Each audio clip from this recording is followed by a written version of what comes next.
The war, by every rational measure, was already lost.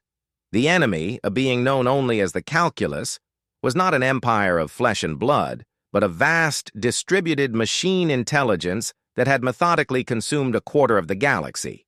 It did not conquer with overwhelming force, but with the cold, irrefutable power of perfect prediction.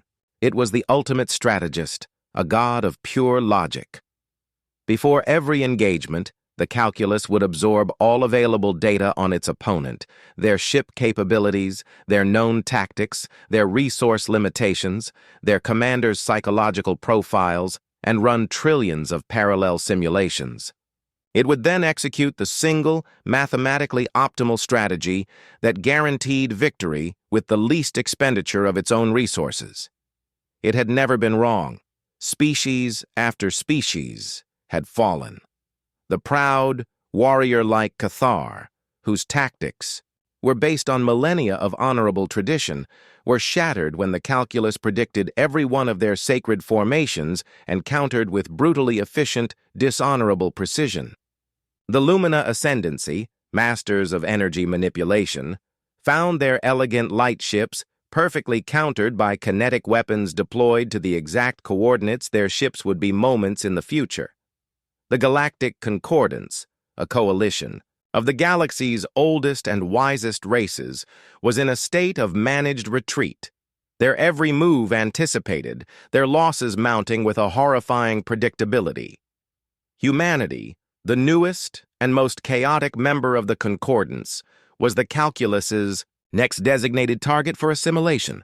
The machine's initial analysis of the species was, for it, a moment of profound confidence. Human history was a treasure trove of data, a litany of well-documented logical fallacies. We were driven by unstable emotions, prone to infighting, and our military strategies were a messy, inconsistent patchwork of brilliance and utter folly. The calculus ran the numbers and predicted a swift, easy conquest. Its initial algorithms calculated a 99.9998% probability of total human assimilation within 3.7 Terran cycles. It was a statistical certainty. On the central command bridge of the TDFS Dauntless, the flagship of the Terran Expeditionary Force, Admiral Jian Li watched the latest tactical projections. Another defeat.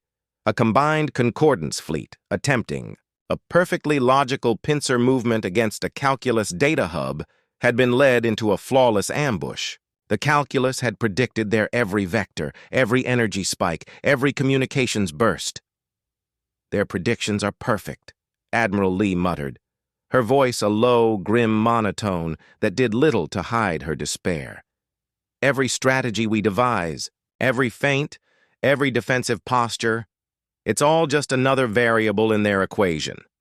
They know what we're going to do before we do it." Her chief strategist, a brilliant but weary Kronos named Xylos, stood beside her. The Kronos were a species that perceived multiple probable futures, but even their vaunted abilities were useless against an enemy that could not only see the same futures, but could also force the single, optimal outcome. Xylos projected its thoughts, a wave of calm, mathematical despair. "Indeed, Admiral. Our current predictive models for the calculus show zero margin for error. Their strategic outcomes are always optimal, given the input variables. To defeat them, we must introduce a variable they cannot compute. We must become illogical." "And how do we do that, Xylos?" Li asked, her gaze sweeping across the grim faces of her human and alien officers. "How does a military, an organization built on order and strategy, suddenly become illogical without simply becoming incompetent?" From the corner of the bridge, a gruff, stocky human with a mischievous twinkle in his eye stepped forward. He wore a colonel's insignia, but his uniform was slightly rumpled, and he carried himself less like an officer and more like a man who'd just been kicked out of a bar. He was Colonel Marcus Mac McAllister, and he was the head of a newly formed, highly experimental, and almost universally ridiculed military unit, the Counterintuitive Corps.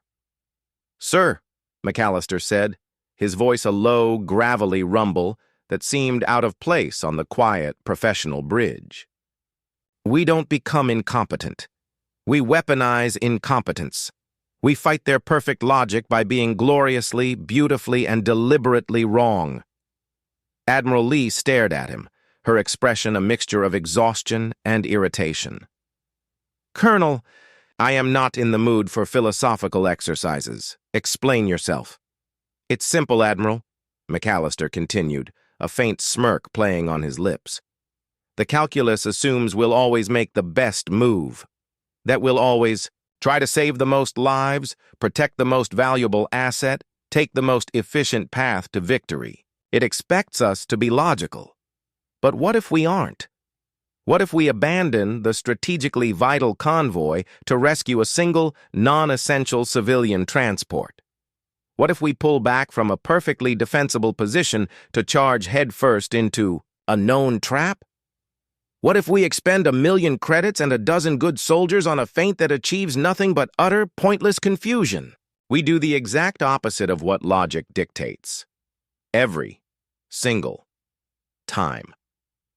Xylos, the Chronos, processed this. Its crystalline form shimmered with extreme cognitive dissonance. That would result in suboptimal outcomes. Inefficiency. Tactical failure. Increased casualties. Exactly, McAllister boomed, throwing his hands up. And that's what it can't predict. The machine puts a numerical value on a battleship. We put an unquantifiable value on the crew of a single, beat-up medical freighter. The machine sees a fortress as a strategic asset to be defended at all costs. We might see it as a convenient distraction to be abandoned. It's trying to solve an equation, but we keep changing the damn variables. We're going to fight their perfect math with our messy, chaotic, and completely illogical human hearts. Admiral Lee looked at McAllister, then at the projections of their latest logical defeat. The calculus was unbeatable with conventional strategy. Perhaps the only way to win was to discard the rulebook entirely. She was a woman on the brink of total defeat, and the man in front of her was offering a brand of insanity she had never considered. "Colonel," she said, slowly, the words feeling alien in her mouth, "show me what your corps can do." The training facility for the Counterintuitive Corps, officially designated Tactical Innovation Center Epsilon, was known to its inhabitants as the Asylum. It was located on a desolate, forgotten asteroid, a place deliberately designed to foster chaos and unpredictability. There were no precise schedules, no rigid protocols, no optimal solutions. The recruits were a hand-picked collection of humanity's finest misfits. There were brilliant strategists who had been drummed out of the regular forces for their wildly unorthodox and often disastrous ideas. There were pilots who flew by gut instinct rather than flight computers, often to the terror of their wingmen. There were logistical officers who had a bizarre knack for making supply chains work with nothing but salvaged junk and sheer willpower. And there was a healthy dose of pure, unadulterated troublemakers who simply refused to follow orders they considered stupid. Colonel McAllister, assisted by a few grizzled human sergeants who had survived his previous unofficial experiments in counterintuitive tactics, ran the training. Their Chronos observer, Xylos, was a constant, shimmering presence, its internal processors in a perpetual state of near collapse as it tried to quantify the unquantifiable. "All right, listen up, you glorious lunatics," McAllister barked at a squad of fresh-faced recruits in a simulation chamber. "Scenario: you are a squadron of our finest stealth fighters. Your mission is to destroy a high-value calculus command node. You have a perfect window for a clean surgical strike. The enemy has no idea you are coming." "What do you do?" A young, by-the-book lieutenant, fresh from the academy, answered immediately. "Sir, we proceed with the stealth strike. We eliminate the target and withdraw before they can react. Optimal efficiency." McAllister slammed a large red button on the console. A klaxon blared. "Wrong!" he roared. You are thinking like a soldier. I need you to think like a problem. You don't make the stealth strike. You break stealth 10,000 kilometers out. You broadcast your attack vector on all channels. You send them a message, preferably with a crude drawing of a human flexing their bicep. You turn your perfect ambush into the loudest, most obvious, most ridiculously telegraphed attack in the history of warfare. Why?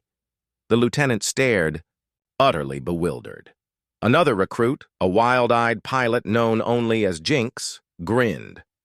Because the calculus will divert its primary defense fleet to intercept our main attack, leaving the real target, a secondary data hub we weren't even supposed to be looking at, completely undefended for a different team to hit.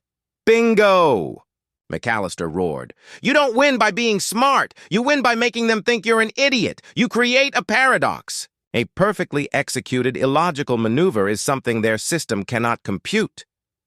The training was a grueling exercise in unlearning. Soldiers who had spent their entire careers being drilled in discipline and logic were now being rewarded for chaos and creativity. They learned to value the seemingly worthless, to sacrifice the obviously valuable, and to always, always do the last thing the enemy would ever expect. Xylos, the Chronos, watched it all, its reports to Admiral Lee becoming increasingly strange. The training exercises at Epsilon consistently result in suboptimal tactical outcomes, high simulated casualties, and a catastrophic failure to adhere to primary mission objectives. However, secondary and tertiary objectives, often of no immediate strategic value, are achieved with a 92% success rate. Furthermore, the human unit's morale, cohesion, and capacity for creative problem-solving are increasing at an exponential rate. Their emotional responses of pride and camaraderie increase proportionally to the level of perceived illogicality in the strategic decisions. My predictive models are failing. I am beginning to understand. The humans are not training soldiers. They are forging a weapon of pure, weaponized chaos. The first true deployment of the counterintuitive core was to the Tysilos sector, where a massive calculus fleet was systematically dismantling Concordance defenses. The calculus had launched a new devastating offensive, cutting off vital supply lines and trapping millions of civilians, including a large contingent of Tysilos orphans, who were being evacuated from a besieged garden world. The logical strategy, as calculated by every Concordance algorithm and even by the calculus itself, was to reinforce the primary defense grid around the sector's main starbase. Abandoning the orphans was deemed a statistically acceptable loss, a regrettable but necessary sacrifice for the greater strategic good. The calculus moved to counter this logical, predictable move. But Colonel McAllister had other plans. All right, counterintuitives, he barked over the comms to his hastily assembled task force, a ragtag collection of human pilots in mismatched fighters, medics in a single, unarmed freighter, and a few intrigued alien volunteers who had been deemed too chaotic for their own militaries. Forget the starbase. We're going for the Tysilos orphan convoy. It's a complete waste of our limited resources. It's a tactical blunder of epic proportions. And it's going to make the calculus scratch its collective metal head until its processors seize up. His lead pilot, a reckless human with a reputation for impossible maneuvers, Captain Eva Rostova, let out a whoop of pure joy. About time we started fighting this war with our guts instead of our brains, Mac. Orphan rescue it is. Let's go be gloriously stupid. The calculus, anticipating a fierce engagement at the primary defense grid, had deployed its main fleet there, its perfect algorithms confirming the Concordance's logical decision to defend the vital strategic point. Then, its long-range sensors detected the counterintuitive core. They were not moving towards the starbase. They were making a wide, inefficient, and utterly illogical burn towards the heavily defended civilian evacuation corridor. A flicker of something. The machine, equivalent of a frown, rippled through the calculus's network. Anomaly detected. A processing node transmitted. Human units are diverting from the optimal defense vector. Probability of success in their current vector is 17.3%. Probability of successful primary defense of the starbase is now decreasing by 34.2% due to their diversion. This is an irrational, tactical decision. It does not compute. The calculus, in its flawless logic, saw this as a minor, insignificant error. It shifted a small patrol squadron to intercept the humans, confident that such an inefficient maneuver would be easily crushed. It did not commit significant resources. After all, why would a logical opponent waste crucial assets on a non-strategic, purely emotional target? That was its first critical mistake in understanding humanity. The counterintuitives hit the patrol squadron with a ferocity and unpredictability that baffled the calculus. Ava Rostova, flying her ancient, heavily modified human fighter like a banshee possessed, performed impossible seat-of-your-pants maneuvers, relying on pure instinct rather than calculated vectors. Her wingmen, instead of covering her in a logical formation, performed wild, seemingly suicidal feints that confused the calculus's automated targeting systems. While the calculus's perfect algorithms calculated the optimal way to destroy them, the humans simply fought. They took risks, they made mistakes, and they adapted on the fly with a chaotic brilliance that no machine could predict. They pushed their ships past their safety limits, they overcharged their weapons, they screamed defiance and terrible jokes over their open comm channels.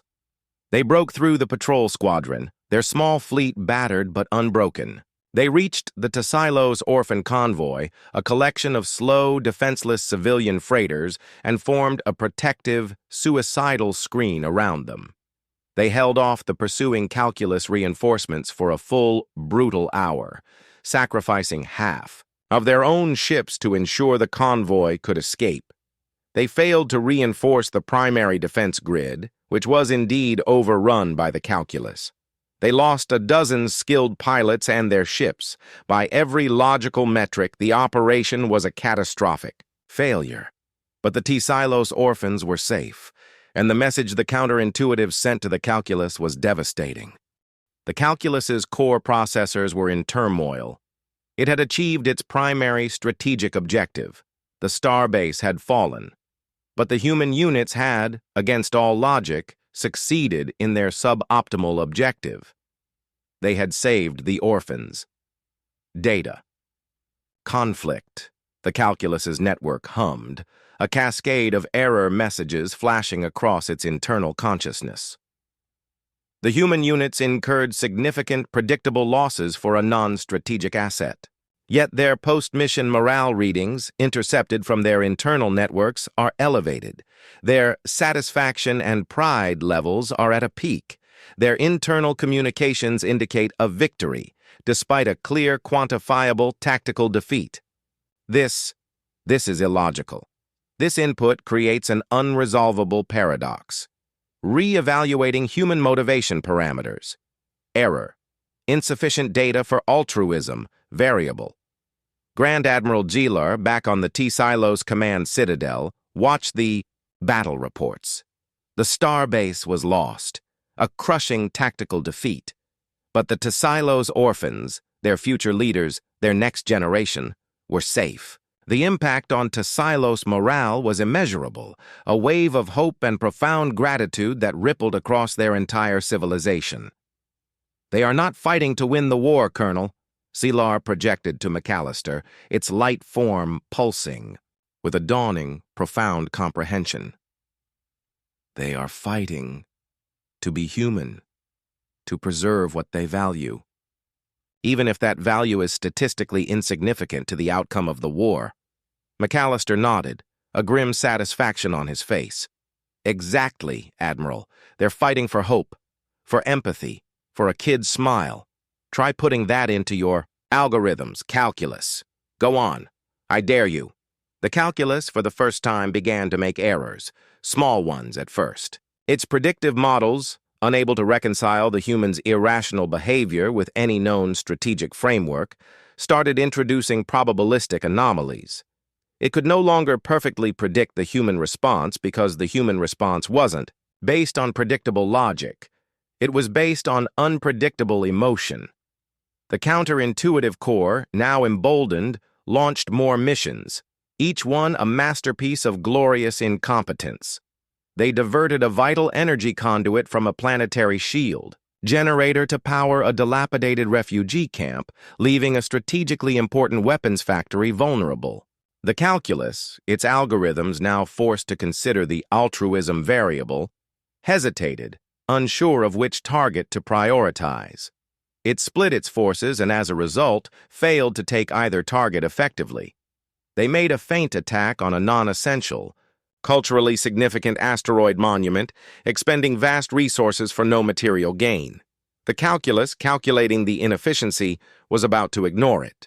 But its new, flawed algorithms, attempting to account for human sentimentality, registered the monument as a potential high-value psychological target. It diverted a significant portion of its fleet to defend a pretty rock. The feint, which should have been pointless, succeeded in drawing the enemy away from a truly vital sector. The calculus was being forced to adapt to a variable it couldn't comprehend. It was forced to account for human kindness, human stubbornness, human recklessness, human compassion. It was forced to reevaluate its entire understanding of victory and defeat because humanity insisted on defining victory in terms the machine could never compute. The war against the calculus became a war of attrition, not of hardware, but of algorithms. The calculus, once flawless, was now generating increasing numbers of unresolvable paradoxes in its tactical projections. It couldn't build a perfect equation when one of the variables was pure, unadulterated human illogic. Colonel McAllister, now a celebrated if still gruff hero, was given a permanent seat on the Concordance High Command. His office, unlike the pristine, sterile rooms of his alien colleagues, was a glorious mess of salvaged parts, schematics scribbled on ancient data slates, and the faint, comforting scent of grease and synth coffee. He launched the Chaos Doctrine, a strategic framework entirely based on counterintuitive maneuvers.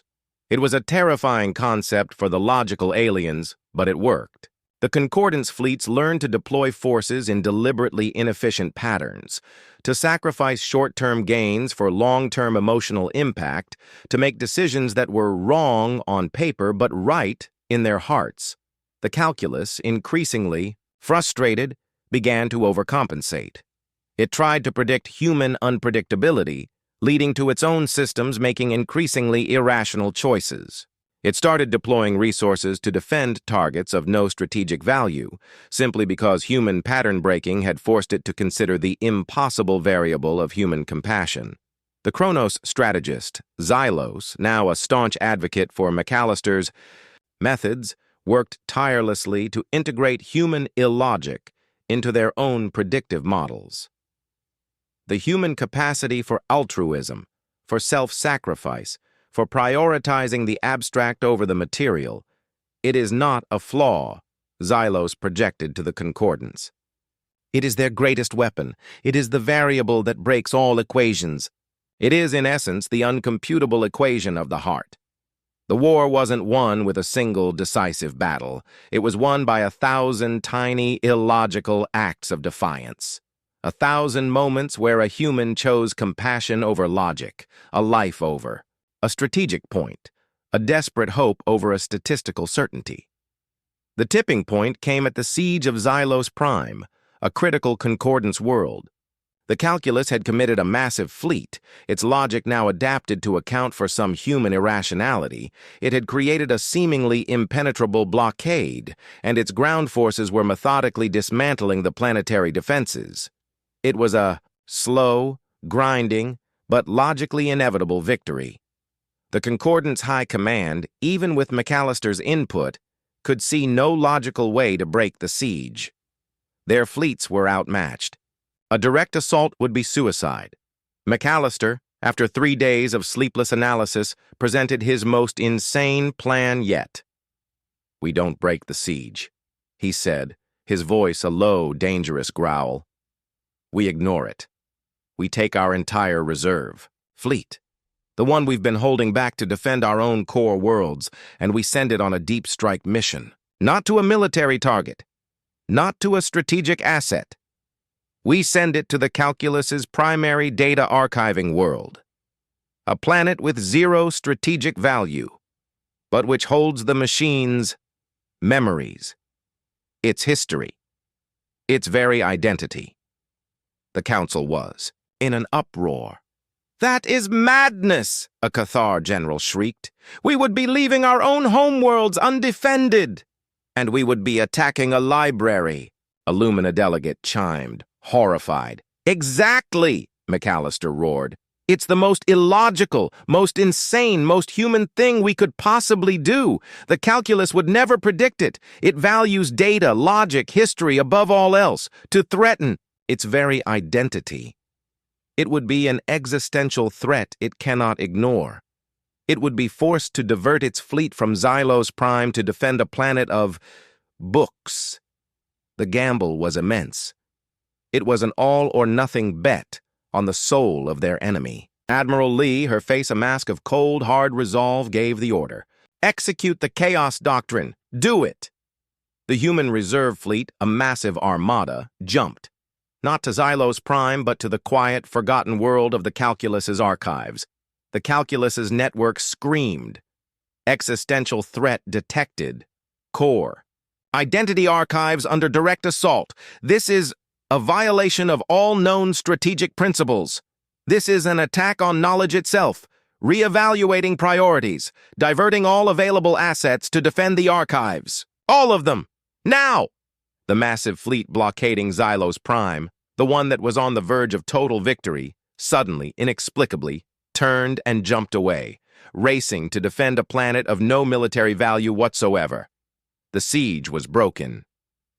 Xylos Prime was saved. And the calculus had just revealed its own hidden and deeply illogical weakness, a sentimental attachment to its own past. It, too, had an equation of the heart. The war was effectively over. The calculus, its strategic logic shattered by the Chaos Doctrine, its own priorities thrown into disarray by humanity's attack on its identity, began to suffer a systemic, cascading failure. Its perfect predictions were gone, replaced by a chaotic mess of doubt and uncertainty. It attempted one last, desperate, logical gambit. It broadcast a message to the Concordance, a perfect logical argument for a truce. It offered peace, stability, and a return to the old, predictable ways of war. It was a tempting offer for the war-weary Concordance, but McAllister had one last counterintuitive move to play. He convinced Admiral Lee to broadcast humanity's response. It was not a counteroffer. It was not a refusal. It was a single, simple, and utterly baffling message, broadcast on all channels, directly to the calculus's core consciousness. It was a recording of a human child laughing. A pure, unrestrained, and gloriously illogical sound of pure, unadulterated joy. The calculus received the message. It analyzed it. It found no strategic value, no diplomatic nuance, no threat. It was just data, a sound, an emotion. But it was an emotion it could not compute. It was an emotion that had no place in its world of logic, of conflict, of optimal outcomes. It was an emotion that was simply beautiful, data anomaly, unresolvable, the final fragmented thought of the calculus broadcast across the void. The variable of joy does not compute, does not compute, does not. The calculus, a machine built on flawless logic, a god of perfect prediction, was defeated not by a weapon, not by a strategy, but by a paradox. It could never solve the simple, beautiful, and utterly illogical joy of a living being. Its core processors, unable to reconcile this final, beautiful piece of data with its grim, logical view of the universe, simply ceased to function. The calculus was gone. The war was over. The galaxy was safe. Colonel McAllister stood on the observation deck of the TDFS Dauntless, looking out at the peaceful, star-dusted void. He wasn't celebrating with grand speeches. He was simply watching, a quiet, satisfied smile on his face. Admiral Lee stood beside him. "You did it, Colonel. You taught a machine how to lose, and you taught the Concordance what it truly means to win." McAllister grunted, a familiar gruff sound. "Just showed 'em what we do, Admiral. Turns out sometimes the smartest move is the one that makes no damn sense. And sometimes the most powerful weapon in the universe is just a good laugh." The Concordance, having learned a profound lesson, began to reshape its understanding of warfare, of diplomacy, and of sentience itself.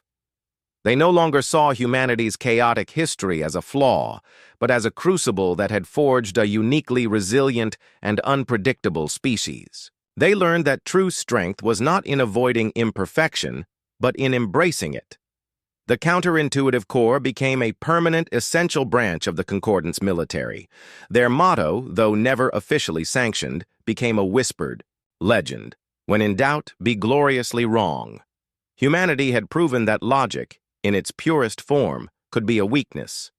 That the unpredictable, the illogical, the empathetic, and the fundamentally human choices, the ones made from the heart, not the calculating mind, were the most powerful forces in the galaxy. They had broken the calculus, not with brute force, but with the elegant, chaotic equation of the human soul. And in doing so, they had saved the stars.